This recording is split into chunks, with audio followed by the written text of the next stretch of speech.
Steve, didn't you do something on this already? Didn't you guys do an article on this?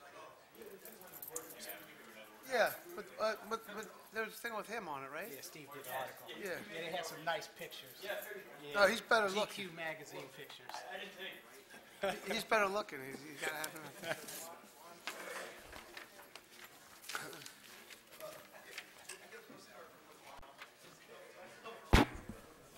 Like it.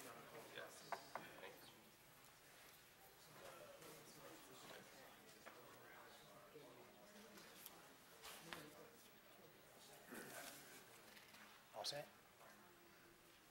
Yeah. Good morning. I am Mike Higginbotham, Wilson Elkins Professor of Law here at the University of Baltimore, and I'm also the chair of the Attorney General's Task Force on Electronic Weapons. Along with my vice chair, Byron Warnken, also of the University of Baltimore, I would like to welcome all of you to the university and to this press conference today. We will proceed as follows. I will speak for 10 minutes. Professor Warnken will then come on, speak for about 5 minutes or less. Then we will officially present the report to Attorney General Gansler. He will speak, and then we will open it up for questions and answers. Mr. Attorney General, members of the press, members of the university, and guests. About a little over 12 months ago, Attorney General Gansler asked me to create a task force to examine the use of electronic weapons in Maryland. It was one of the first times, if not the first time, that a statewide examination had been conducted of electronic weapons.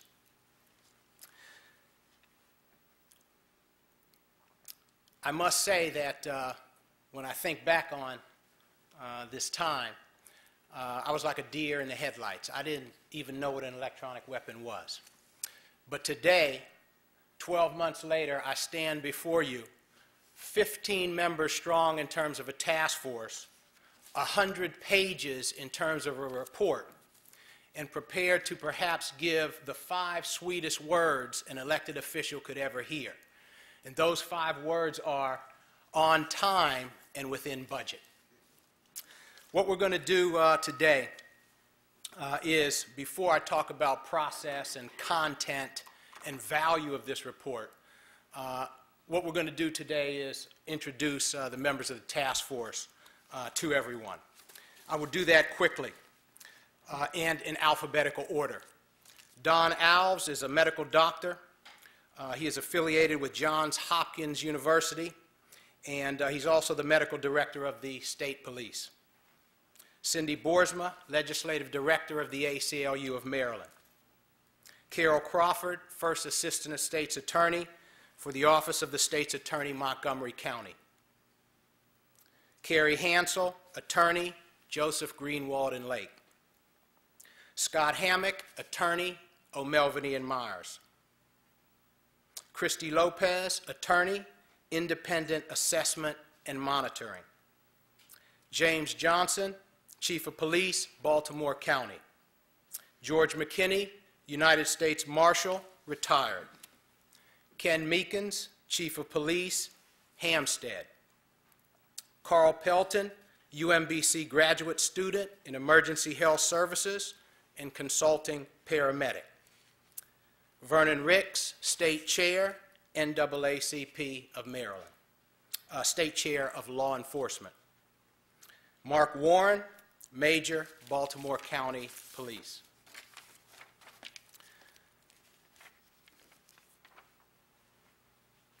They are, as you have heard, and as you will see, they are experienced, they are accomplished, they are dedicated, and they are articulate. But most important, they have a trait that is equally as valuable to completing this report. And that trait is they are willing to listen to divergent points of view. we would not have been able to get this 100-page report finished and presented today without that particular trait. As you can imagine, when you have the NAACP and the ACLU in the same room with law enforcement, differences of opinion may arise. And when you throw lawyers and doctors in the mix, you can in fact expect perhaps World War III. But candidly, we were able to work all of those issues, all of those arguments, we were able to work them out. And the reason why we were able to do that is because folks are willing to listen and consider carefully differing points of view. Let me say a few things about process. We began 12 months ago, as I mentioned, 3-hour meetings twice a month. Information gathering took place. 1,000 invitations were sent out. We had 2 public hearings where we had 27 witnesses testify, witnesses from law enforcement, from civil rights community, and also elected officials. We began to deliberate based upon their presentations and information provided and other information that we had gathered. We began drafting, then proofreading, then site checking. That, as you can imagine, was a long and arduous process. Let me say something about content of the report. 60 recommendations, 5 proposed research suggestions, and 7 proposed legislative agenda items. Each of these 72 items is important independently of the others. But I encourage all interested parties to carefully consider the report. I know that it is 100 pages long, but quite frankly, it is a document that contains extremely valuable information. This document reflects, and I believe this is the real strength of the report, and I cannot stress this more emphatically. This document is a unanimous document. 15 members have agreed not only on the 60 recommendations, but also on the 5 proposed research suggestions and 7 proposed legislative agenda items. You cannot get 2 lawyers in the same room to agree on 1 sentence most of the time. We have 15 individuals agreeing on a 100-page document. Individuals of different perspectives, with different constituencies, with different concerns, and they are all unanimous on this document. Lock, stock, and ECW cartridge.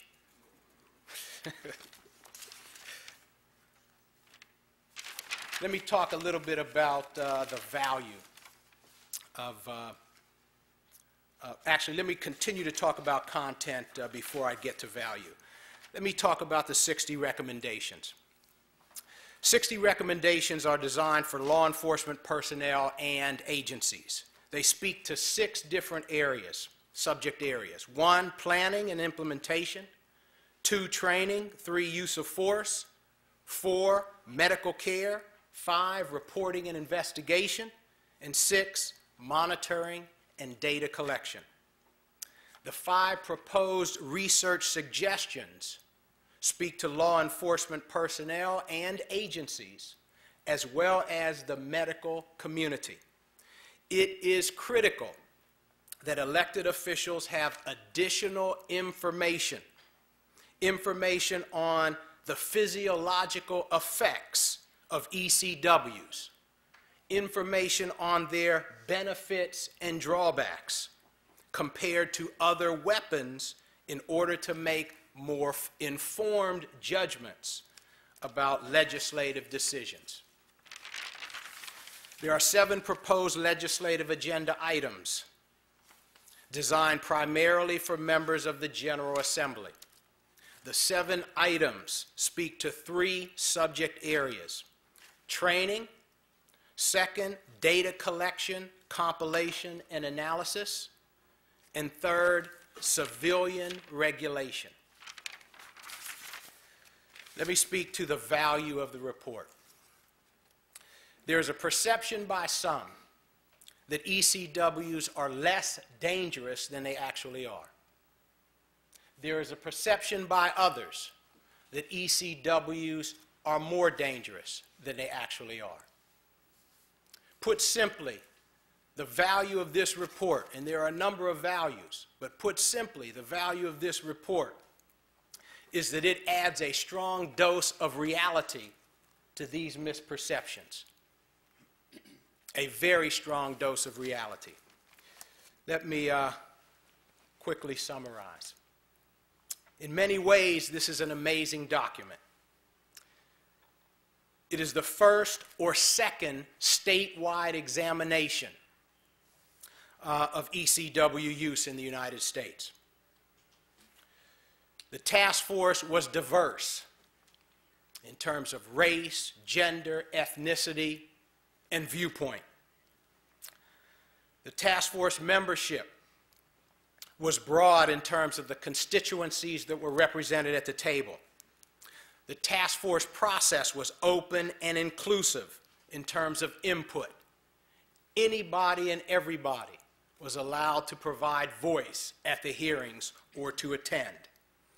The report is comprehensive in its coverage and in-depth in its analysis. And finally, it is timely in its delivery. We were asked to provide a report before the end of the year. We have done so, and we have done so in a timely manner because we feel it is important, not only for Maryland citizens to have a chance to review this document, but also for the legislature to quickly consider and perhaps implement these proposals. In my opinion, my humble opinion, broad adoption of the full recommendations of this task force will not only reduce injuries, will not only improve community police relations, but in my humble opinion, they may save lives. And that is a reality that I think all Maryland citizens should welcome. With that said, we will hear from my vice chair, Professor Byron Warnken. He will add a few comments. And then we will, of course, present the report to Attorney General Gansler, and he will make a few remarks, and then we'll open it up for questions and answers.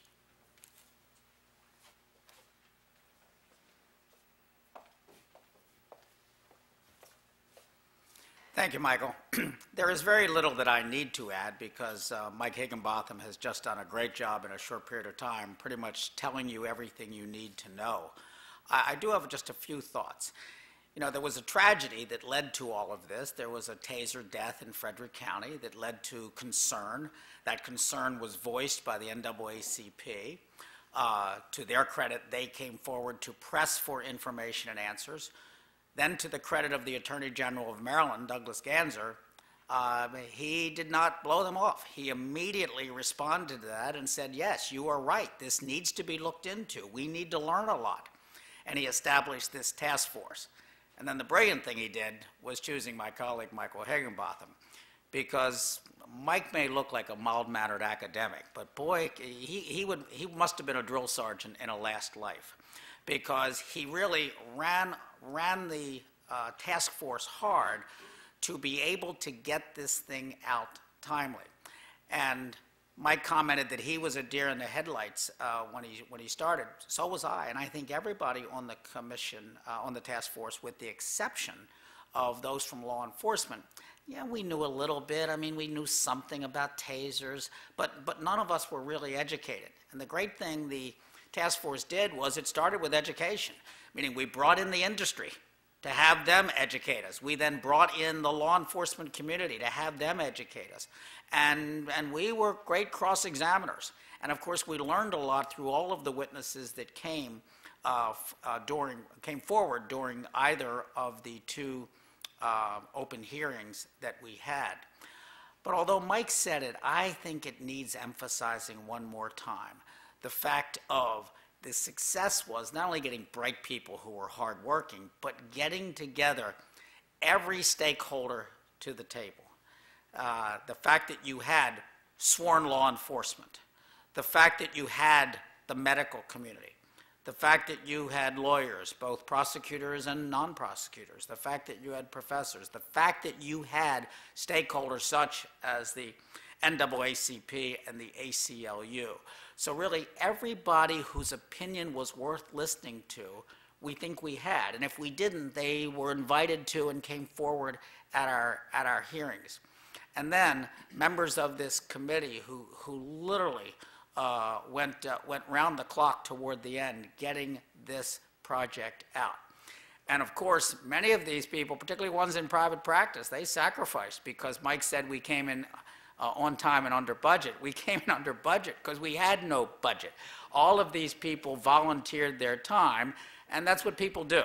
And I want to acknowledge all of their efforts in volunteering, because literally there were a lot of meetings, a lot of hearings. I had no idea where we would be going when we started, but I probably am not overstating the case when I tell you that 6 months from now, 18 months from now, around this country, this report, this study, as thorough as it is, as well documented as it is, this study will probably serve as the basis in any community, any state, anywhere around the country, because it is so comprehensive. I mean, if you were going to study electronic weapons, you would be foolish to not start with this report, because pretty much all of the issues are addressed. And I'm recommending to the United States Senate that it hire all of these people, if they want to get health care fixed up, that the ability for people to bring divergent interests to the table and compromise. Not everybody was happy with we'd be foolish to think everybody was happy with every word in there, but there were legitimate debates, legitimate compromise to do what Mike said, to produce a significant document with significant recommendations, legislative recommendations, and have every one of those stakeholders be able to say, yes, I agree with that. I can sign off that. And a lot of times it was toward the end working out language that solved all the concerns of all of the people. And I will say, I was delighted and proud to be a part of a group where it was very intellectual discussion. People disagreed. We knew people would disagree. But never was there any personal attacks, never animosity. It was just wonderful sitting around that table with a Michael Higginbotham kind of as the choir director as we worked our way through and discussed it. No one was ever denied the opportunity to offer their input. Otherwise, I think the product would be tarnished. The product is not tarnished. It's about as thorough as you can get. I'm honored to have played a role, and again, I want to give the real credit where it is, which really is Mike and the people on the committee, and I was not one of them, who were the prime drafters. And I also want to acknowledge that we did have a liaison with Attorney General Gansler's office in the form of Mr. Carl Snowden, who is in the Attorney General's office and served as a member of our committee and kind of served that liaison.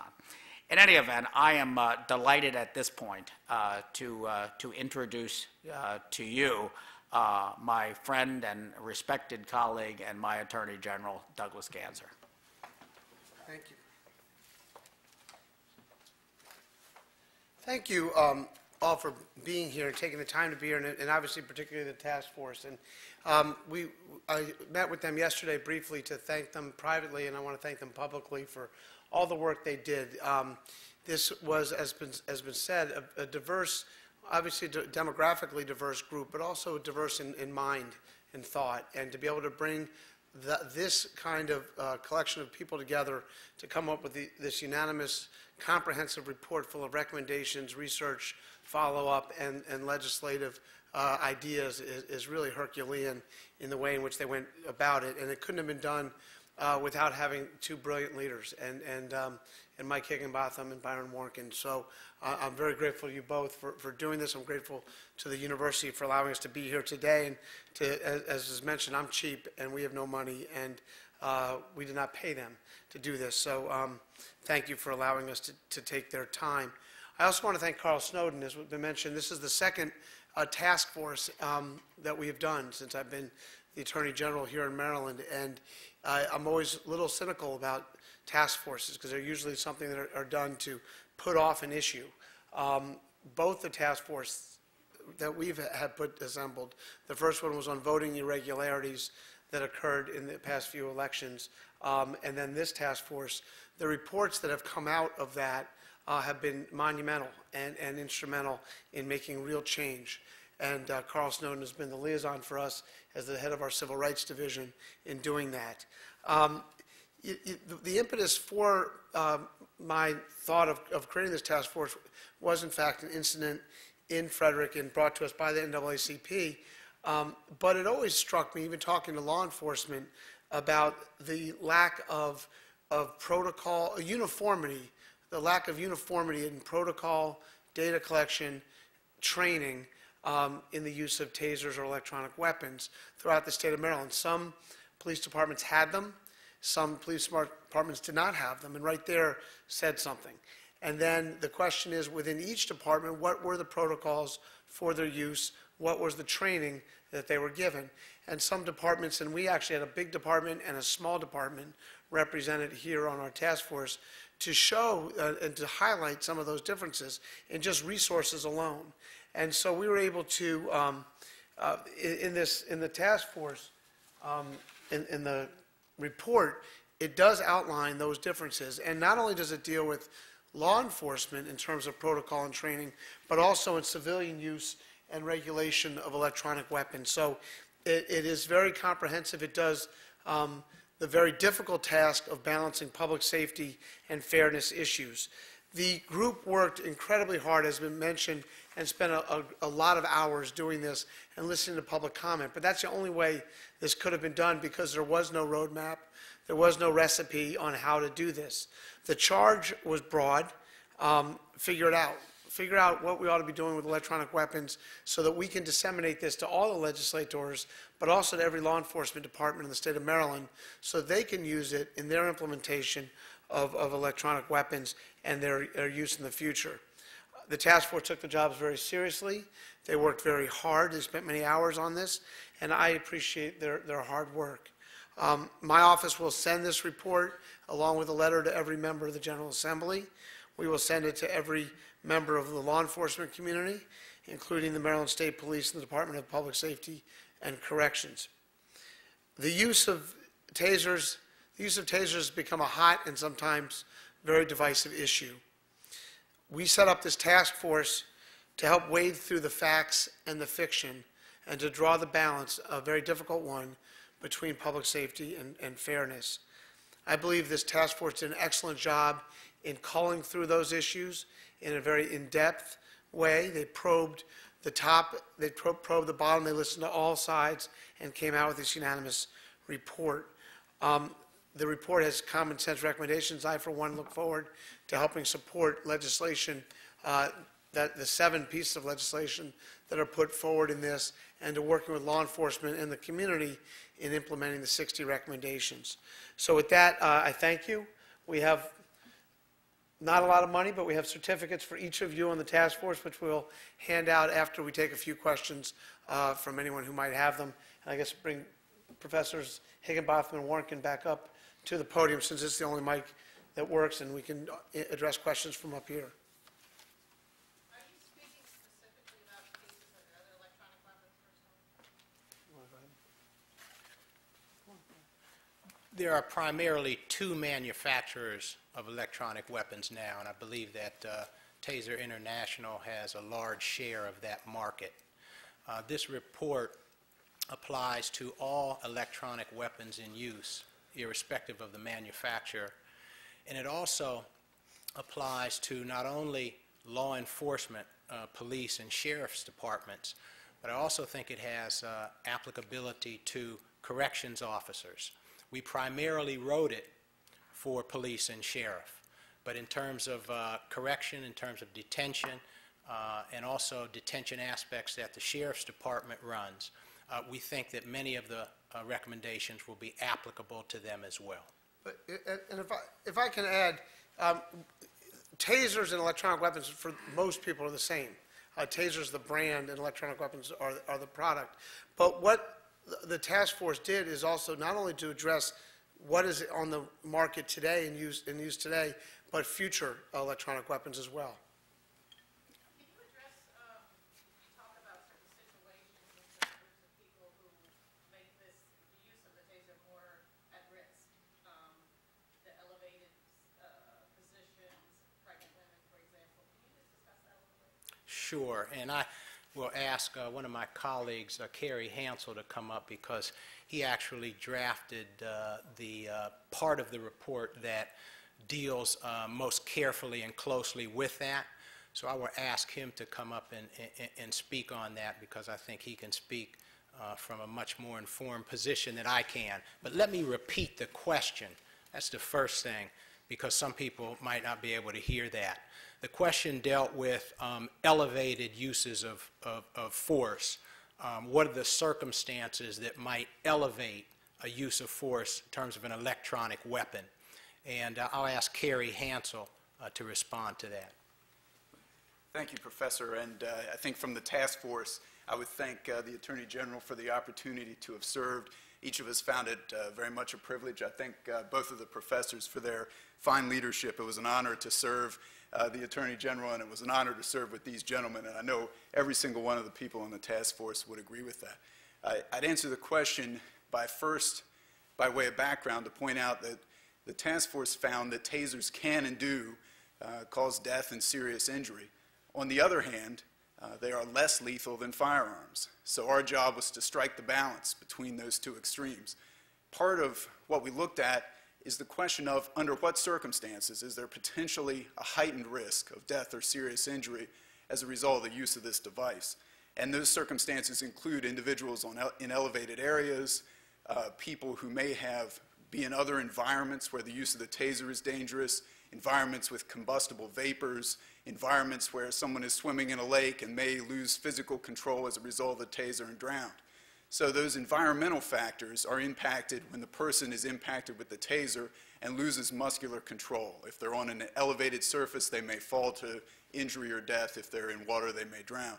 There are also individualized factors related to the person themselves. They may have a heart condition. They may be a thin person with a thin chest wall. They may have other individualized factors like pacemakers that may make them especially susceptible to risk from these devices. And one of the key findings of the report is that all of these factors have to be trained. In other words, law enforcement, and we served with many fine representatives of law enforcement, and I believe very strongly that they and others do what they're trained to do and what they're asked to do with honor. And when they do that, they have to be trained and told that this device can and does, in certain circumstances, cause death or serious injury, and therefore it has to be placed properly in their training on the use of force continuum. One of the issues is that previously some of the training didn't necessarily disclose in great detail all of the risks, and I think one of our findings was that explaining those risks to good officers will lead to good and fair deployments and good use of what is really an excellent tool for law enforcement, but one that is less lethal and not non-lethal. Thank you. Just one brief follow-up on that.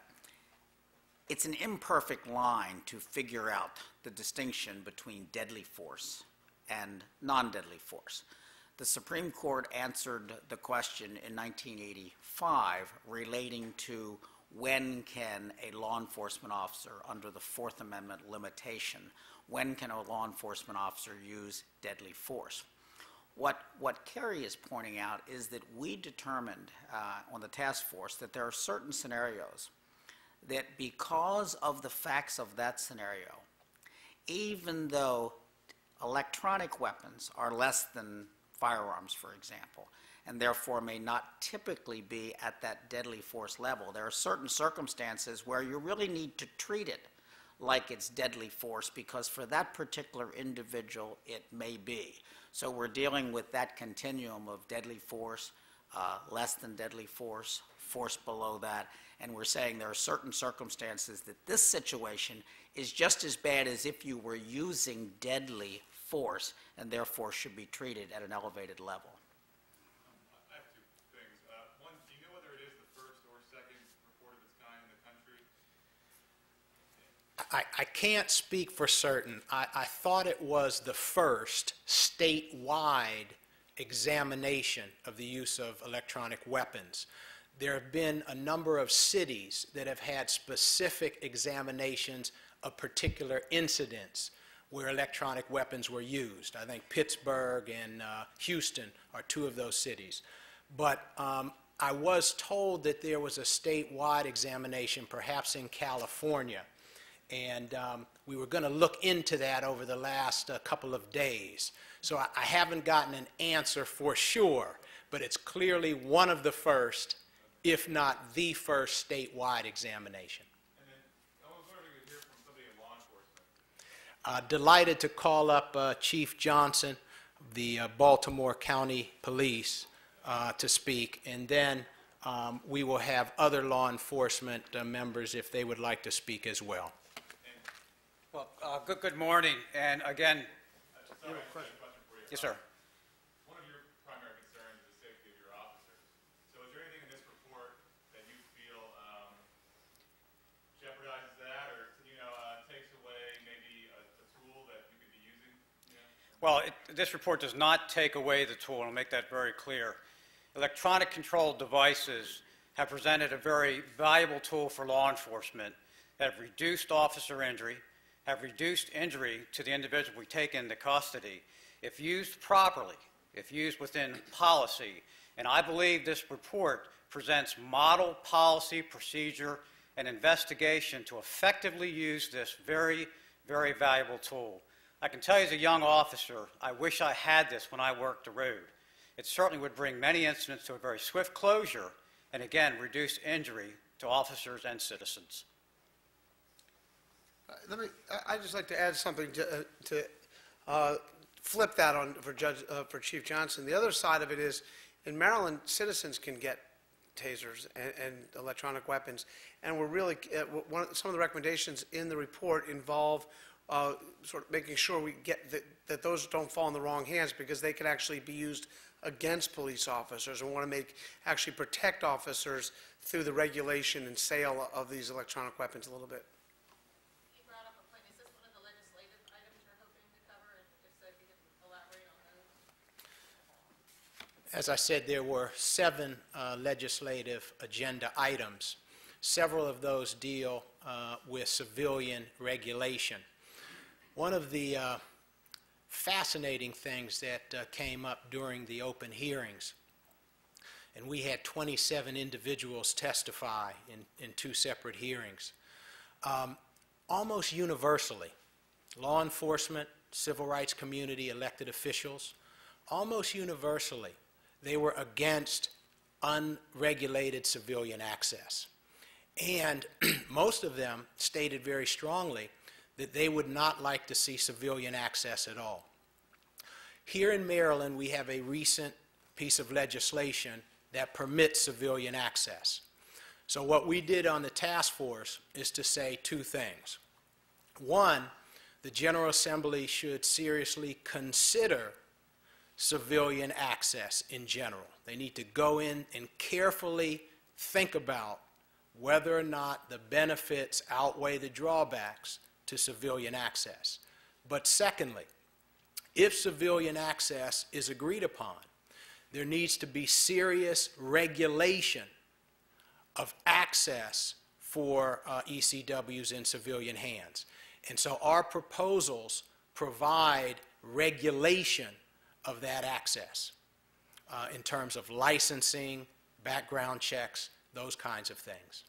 I'm just trying to understand, why would you want it in civilian hands? I think, as Professor Higginbotham said, most people don't want them in civilians' hands, and that was sort of the feedback that the task force got. The flip side of that is there was a law passed I believe last year. That puts these in, allows access to civilians of electronic weapons. So it's on the books. Now the question is, it hasn't been there long enough to have enough data to understand their use and their dangerousness in terms of how they've been actually used in public, and some of the recommendations address that in terms of data collection.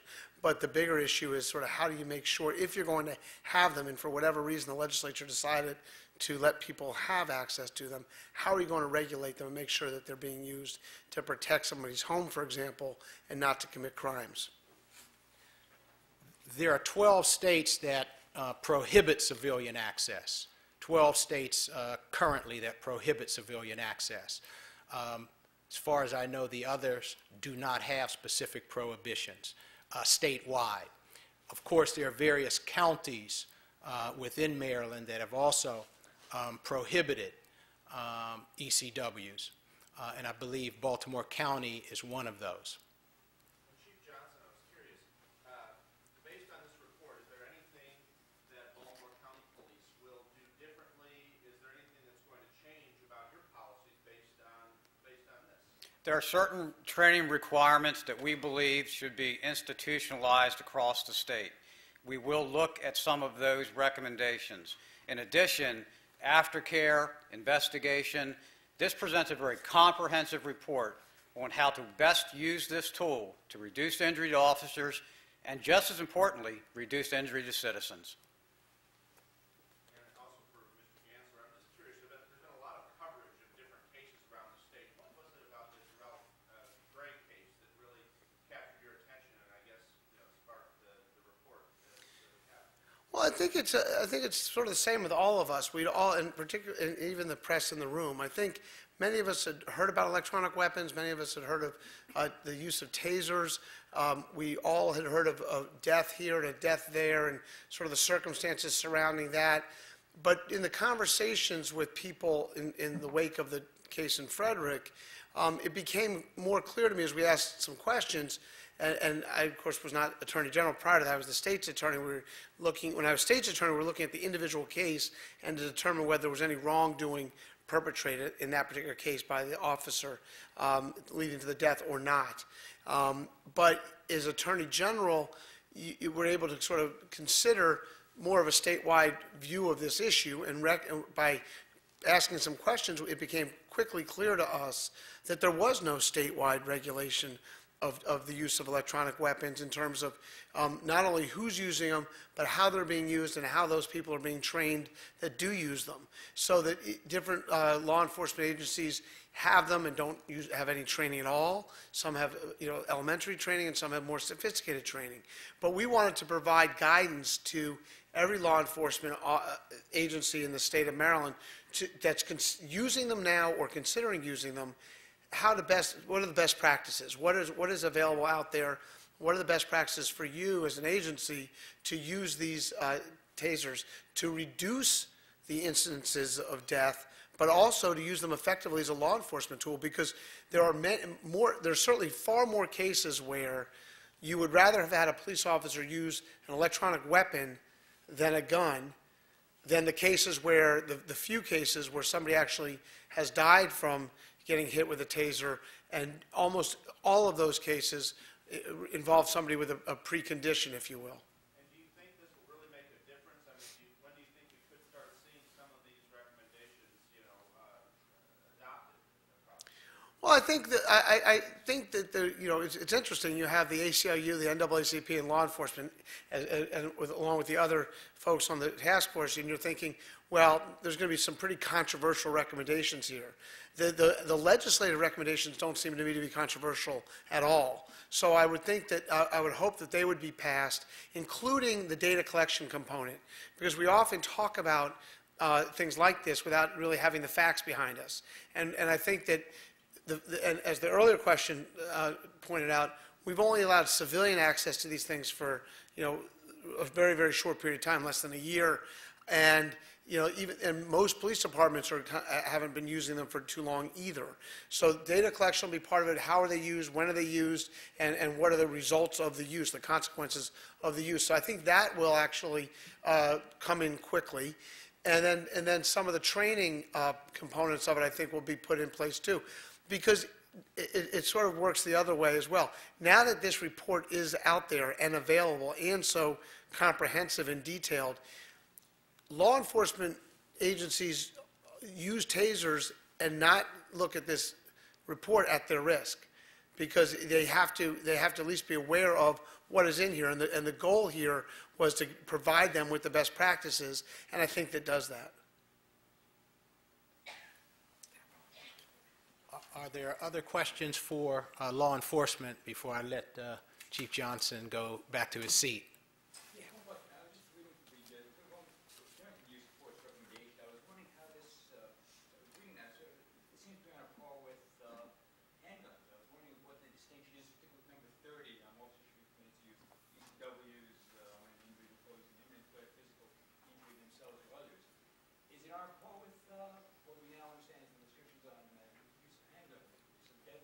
Well, I'll briefly respond, and I'm going to step back.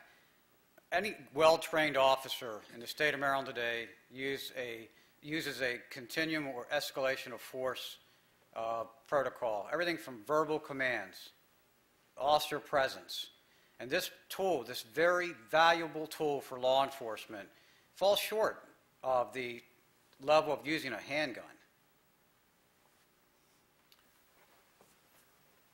One of the things that I learned a great deal on during the course of this 12-month period was that an electronic weapon is a less lethal weapon, but nonetheless it is still a lethal weapon. And there was a great deal of discussion and debate about how to characterize an ECW. Is it non-lethal? Is it less than lethal, or is it less lethal? And the task force came to the opinion and the finding that it is less lethal. Now, what that means to me is, and the message that I think it should send out to law enforcement and to the civil rights community as well as others, is that when an ECW is used, sometimes serious injury and deaths occur. ECWs have been used on numerous occasions where no injuries have occurred at all. And this message needs to get out. And that's what I was saying earlier about perception that an ECW is more dangerous or less dangerous than it actually is. ECWs have been used many, many times in an effective way when no injuries, serious or otherwise, have occurred. There are a number of studies that are cited in the report that actually provide statistical analysis on this. And the studies go from, I believe, 0.3% to 0.05% in terms of the time that serious injuries or death occurs after an ECW has been used. So the reality is that serious injury or death occurs very infrequently in terms of the number of uses of an ECW. On the other hand, we all have to understand that death and serious injury do result in rare circumstances when ECWs are used. There is also a debate about whether or not the ECW is the proximate cause of many of these deaths. And that is something that I think was very difficult for non-medical personnel to grapple with. There are 8 deaths that have occurred in Maryland since 2004 as a result of an ECW being discharged. 8 deaths. Anytime someone dies, it is a tragedy for that individual, for that individual's family, and for the officer involved. It is a tragedy for all involved parties. There is disagreement about whether or not in the medical community the ECW is a direct or indirect or is not a cause at all of many of these deaths. And that is something that the report speaks to very carefully. And that is another reason why we would like to see additional research done to determine the results, the physiological effects of ECW discharges. I think it will be very critical in terms of helping the legislature formulate responses to the question that you ask. Unless there's a pressing other question from the press, as I say in evidentiary law, the document speaks for itself. So you have the document there. Members of the task force will be available for any follow-up questions. Is there any other question that you just need to ask now? Okay. Thank you for being here, and thank you for all your help. And at this time, I'm going to walk over and give the certificates to the members of the task force. Thank you.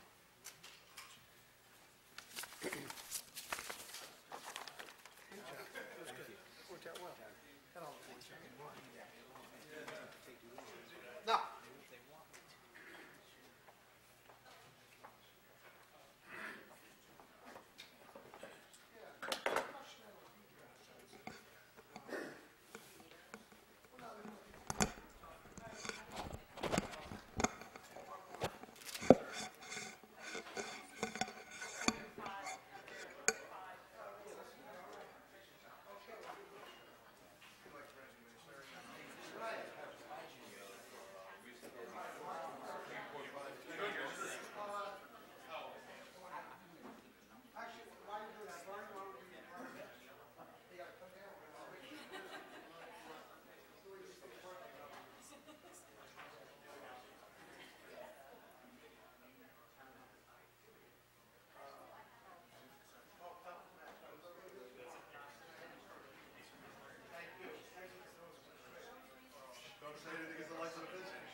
Members of the media, University of Baltimore is about to start ticketing for news vans, apparently where they're parked. Just wanted to let you know.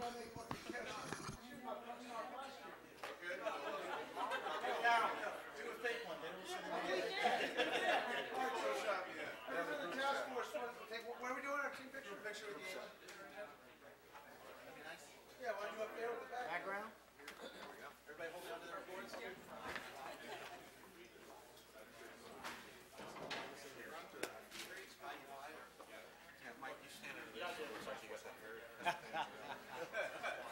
Everybody gather in. We need some fill-in over here, right? All one's in the back. Tall ones in the back. Well, that's never me. I just always move to the front. Uniforms on each end. Uniforms on each end, bookends. Squeeze You want us all across or squeeze? You gotta squeeze. Gotta squeeze in, folks. I'll pen on you. No, you ain't sure. Take these. These. But you're the only one, Oh, I don't want to block folks, though. can't see my camera. I can't see you, so. Behind Carl. All right. Good to see everybody. Gonna do a couple. One more. All right. Thanks, everybody. Very good. Great. Thank you for all your time and effort on this. And we'll get with, so Mike, who's gonna get with Chanel? Just you and Byron? And Cindy, Okay. Vernon. So we'll just get a time and then whoever can come comes. Absolutely. That's good. Thank you. Appreciate it. I was gonna use that press conference. Stay on. They were tight on that.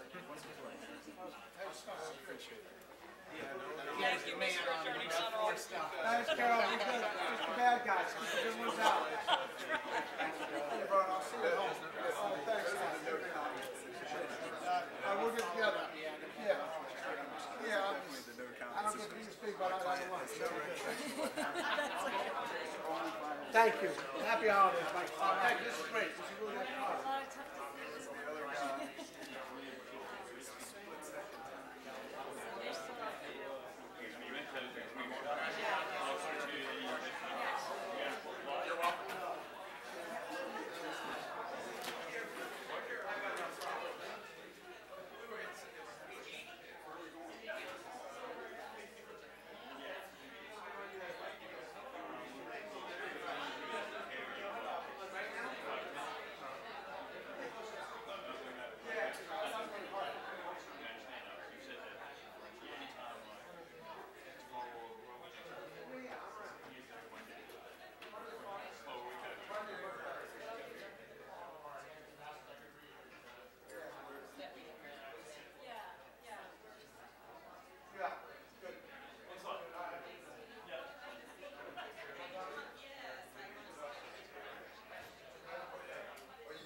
Okay. You know, you may want to have to see if you ain't got anything, because at this point, it's getting desperate. You're trying to get the tape out. Yeah, so I just hit Eject. stop and then, Well, hit stop first, yeah, and then eject. But, you know, I have to, you know, I was having real problems. nothing in there. Oh, maybe your technician got it. Was it a videotape or a CD? They took it. Oh, they already took it? Yeah, apparently they have He it. said he was coming back at midnight, I mean at noon. Okay. What's that down below? Right here? No, look below there, there's a tape. No, look below on the cabinet, on the shelf. See what says Maxwell? Yeah. Is that the tape? That'd be it. Did he label it? It was a DVD. Oh, it's a DVD. Well, no, then you'll probably have to see him. It's not. He said he would come back at 12. Yeah, well, he might be doing something to label it or, you know, put something on it. Because this is your, is this a recordable progressive stand? No. It wouldn't be, this is the point. No. They have probably a control room. Yeah. Oh, yeah, and they have to burn it. It would be on a computer. Yeah, I mean, the computer would burn it. This, All right, he said he'd come back at 12. yeah, he'll supply it to you. Yeah, okay, I better walk up and see Jose then, since he's up there. Did he say he was going to be there? No, he told me he wanted me to ride with him to Annapolis. At what time? Oh, after this, I guess. Oh, okay. He didn't grab me when he left out of here. Do you have his phone number? I mean, do you have your cell phone? Yeah. Well, yeah, call him and ask him what he wants me to do. Or if you're going up to your office, I'll just walk up there, and if he's there.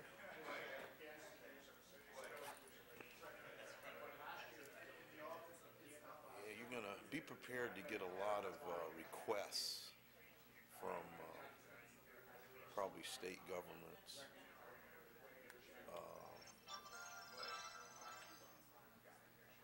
Because probably Gansel will get the request, but he'll flip them out to the task force. Because when you get a report out like this, everybody wants to pick your brain when they start to do theirs. And they want more than just pulling it off the internet. They want the people that have the expertise. I don't want to be broadcasting. Oh, this mic is not on, right? Might be. Oh, yeah, it's on. Let's see. Jose, how do I work your phone here?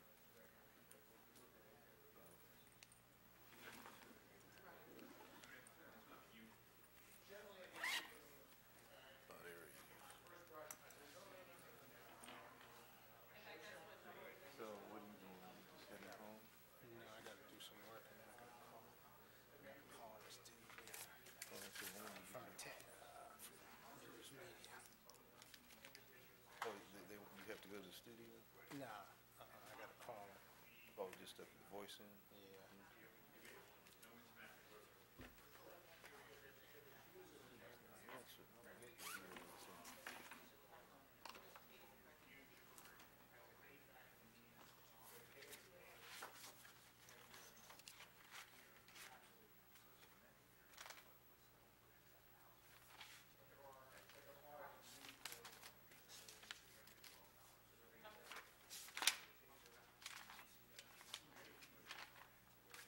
Hey, Jose, this is Robert. I'm trying to track you down if you still wanted me to ride with you. I have Mike's phone. I don't have a cell phone with me. I'll swing up to your office. Hopefully you'll be there at some point. Bye-bye. Is there a class? Nah, man, school's over. I don't know what happened to him. Are you going up to your office? Yeah, I was waiting for the guy to come back to give me the DVD. Oh, okay. Well, is his name on his door? Yeah. Oh, okay. You're on 4, right? Mm-hmm. Let me walk up there and see what happens. You want to call his office? Because he's not, I mean, if he's not answering, he's not Yeah, up. I You can want to call his office? Yeah, what's it? 837 4398. Well, I don't know what happened to him. I'm supposed to. Take the call, take the. Jose, man, Bob want to talk to you. Yeah, what do you want me to do?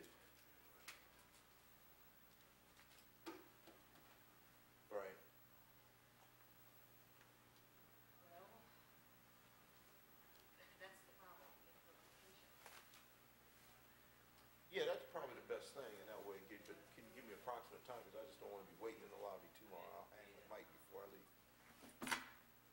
What? Half hour, okay, very good. I'll see you. Right. Very good. I'll see you there in a half hour. No, he's got stuff to do, actually. He's saying he's got to go and, he's got to do some things. Yeah, yeah, we ride and talk. I don't have it, you know, I'm out, I got the suit on, you know, I don't have anything to do. Yeah. Okay. Fine, that sounds good, thank you. I'd like to, you know, have the opportunity. All right, bye-bye. Okay. Yeah, I get nervous parking up on that bridge. Yeah, I always see that glass. Park on the bridge? Yeah, I always see that glass up. Well, that's where you say to park. Yeah, but you know, I always see that. No, I don't even think on the seats, and I also don't like to leave it there too long. Actually, it's real safe. Well, I would think they patrol it, and it's probably in view of one of the cameras from UV. You just can't leave stuff on the seat, but They will break in. Why doesn't the city put a camera? Huh? Why doesn't it put a, you know, I'm sure that the UV cameras can see part of it, but why doesn't the city put a dedicated camera on the bridge? Money? Well, they got these cameras everywhere else. That's one that could really be useful. I mean, there are a lot of people that park on the bridge. A lot of property that's there. Not UB, I'm talking about the city's police department cameras. Yeah, so you'll get a lot of inquiries from this, and then we'll have to watch the news, because I think they'll probably have a nice little piece for you on the news. Yeah, I think they'll cover it. Electronic weapons is that's what I was trying to tell you. It's hard for me to think of you doing something on something electronic, and then an electronic weapon. And when you start making those comments, I say, this is coming from a man. No, I mean, by being a year on the task force, you've learned about it. But did you ever get to discharge a taser? No. See, They gave a demonstration. yeah, but you didn't discharge it, though. No. See, have you ever discharged a weapon at all?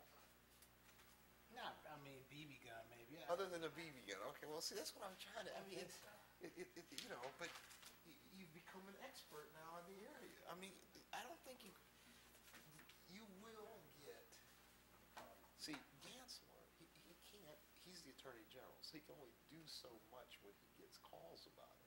So what'll happen, he's going to flip. There's going to be like TV inquiries and stuff that you're going to have to go.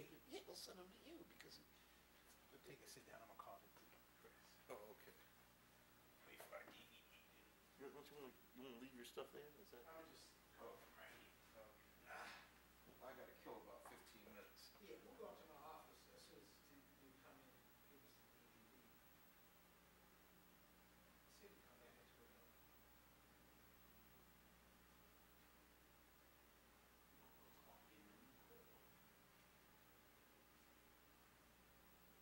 How's that over, sir?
gonna pick me up at the building, because I don't wanna leave the car on the bridge. Oh.